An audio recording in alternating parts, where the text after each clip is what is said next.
Farming is a lot of work, which means it requires someone with a strong work ethic to take on this responsibility. For a very long time, I've always wanted something on my own. Owning this land changed the way I see things. Before, I used to think that you need an enormous amount of money to start any project. Obviously, I was wrong. In contrast, challenging yourself in front of difficult obstacles is the best way to find out a true version of yourself. I wish I had the same mindset that I have now 10 years ago. Then I would have probably reached my goal by now. But there is a saying that motivates me every time I find myself confronted to such a situation that goes, better late than never. Now, a year into the project, I have to admit it's been a little bit of the struggle, but the end results will be worthwhile. Staying positive is the only way you succeed, but positivity must be accompanied with actions accordingly. Every action that I've ever taken to get where I am today with farming projects was motivated by success, because in my mind I've always said that since the moment I launched this project, I wish nothing but success. It has been a success because the project is complete, but the continuity, it is another step that I need to take. Now the barn is sitting there, it's not being productive whatsoever, and it's bothering me. Sometimes I stand by my spare room and look out the window and say to myself, what can I do to earn so much money at once to build my farm the way I want it to be? But unfortunately, that's not how it works. I have to be patient, otherwise I'll do something I don't want to do just to achieve my objective. This kind of thoughts lead to greed and irrationality, which I would never accept to be labeled as. Looking back, when I moved my piglets into the farm for the very first time after the completion of the pig barn, I was very thrilled in such a way that I have never felt before. I would wake up every morning all excited to go to work, knowing that my dream is coming true slowly by slowly. There was a time when we grew watermelons, tomatoes, and cassava leaves / pondu. Seeing the results of the work done by my team was once again such an amazing feeling. We also grew corn. Let me tell you, this was probably one of the best things grown on my farm. When we harvested the corn, I was again just excited like it was the case when we completed the pig barn project. These two guys right here are the original pigs I started with. They are fully grown, but believe me, they were babies when I bought them. About a year later, the sow was separated from the boar for breeding at another local farmer who breeds pig. The reason for that is our boar was not capable to breed yet. 4 months later,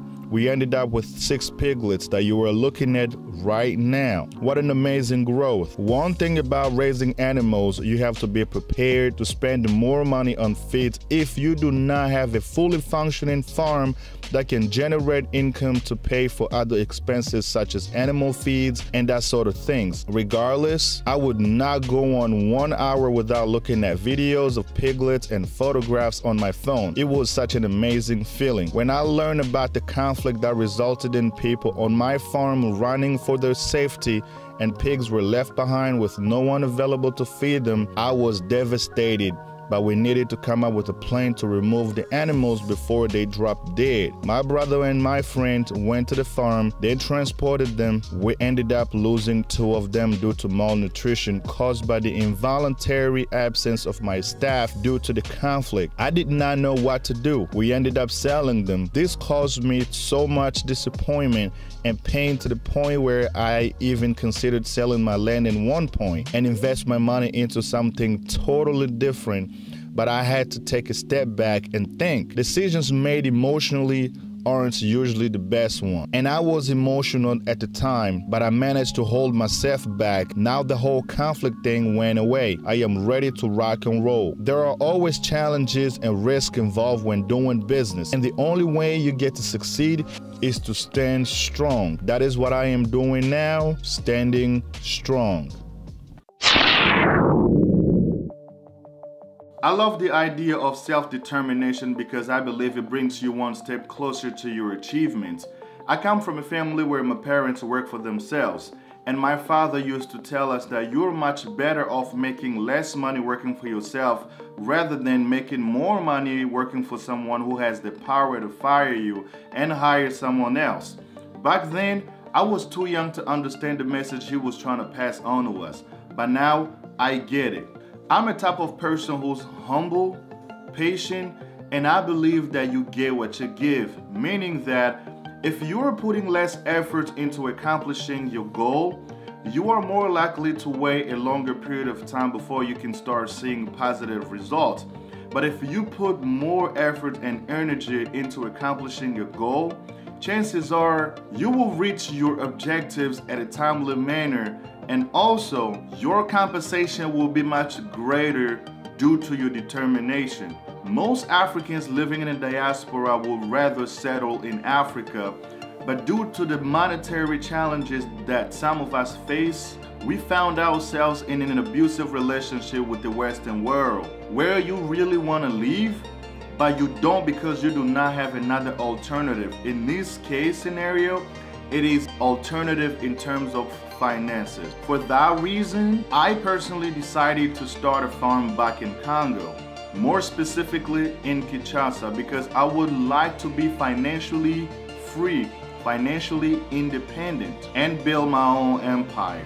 I want to be able to create my own rules. Even when broken, I won't feel bad in any way, shape, or form. Guess what? Because I made those rules. They don't apply to me. It might apply to other people, but for me, nunca. If you've ever felt the same way in any way, shape, or form, please feel free to let me know in the comment section down below. One thing I want you guys to know is that the demand for farmers in Kinshasa is extremely high, which means that if you choose this path, you'll be much appreciated.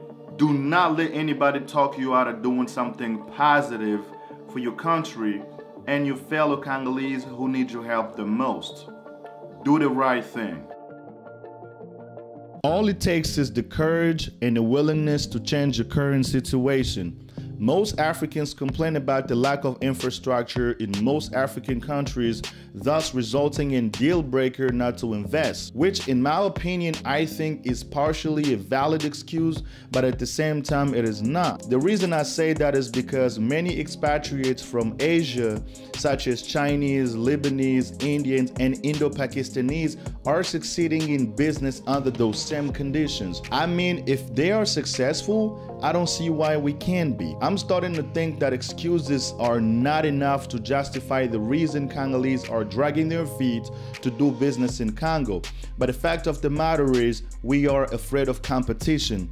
Unlike me, I'm the type of person who loves to compete as long as there is a fair game. And I know some of you in the comment section about to go fly off handles and say that it hasn't been fair to Congolese in particular due to local authorities being corrupt or having ties with these expatriates. Therefore, us Congolese won't win. Well, what about if you use the same tactics to make yourself stand out? Let me tell you something, guys. A lot of the businesses that some of us have worked for, they didn't get where they are by playing a fair game all the time. At a certain extent, businesses engaged in malpractice to gain more, but unfortunately, white-collar crimes go unpunished. I'm telling you this to help you see the bigger picture here. This is the world in which we live, so we kind of need to dance to the rhythm of the music. Think of it this way. In order to become financially independent, you must be willing to make sacrifices, whether it is work 2 or 3 jobs to save up enough money to start a business. If you have a family, you may not have time for your family while working on accomplishing your goals. Hence, these are the type of sacrifices that I'm talking about. Remember this proverb that reads, "Nothing ventured, nothing gained." I think it is time for Africans to wake up to the reality and understand that nothing is easily gained in this day and age anymore. If you never traveled to Congo since you've been in the West, you are missing out on a lot of things. Besides just doing business, there are so many things that will make you feel at home and more appreciated. That feeling alone makes you now want to go back to Europe, America, or wherever you come from. When that feeling finally hits you, trust me, you would find ways to step up your finances game so that you are capable to settle as quickly as possible in Africa. We can keep making excuses for as long as we can, but keep in mind, there are people out there who are seriously determined to win. Now it is up to you to make the decision. Are you going to make peace with working 9-to-5 job and wait till you're 62 or 65 years old, depending on labor law, where you live so you can collect your social security check every month. Or you want to get rid of perishable material nonsense that some of us spend money on unnecessarily. Once you figure out what works for you, then come back here and we'll talk about it. But let me tell you something important. I wouldn't recommend sticking to perishable material stuff such as clothes, sneakers, etc. Look, don't get me wrong. You need to look good, you need to dress good and look responsible, but you don't need a $500 pair of Jordan to do that, or a $700 Gucci shirts for that matter. There are lots of local clothing stores that sell nice clothes at a much better price. That money should be invested somewhere in the long run. Before you know it, you will quit your job and run your own business. Business is not for everybody, I get it, but at least buy a land, build your own house, because you will need someone to maintain it for you when you're not there. Now guess what? You just gave someone a job. Ain't that amazing?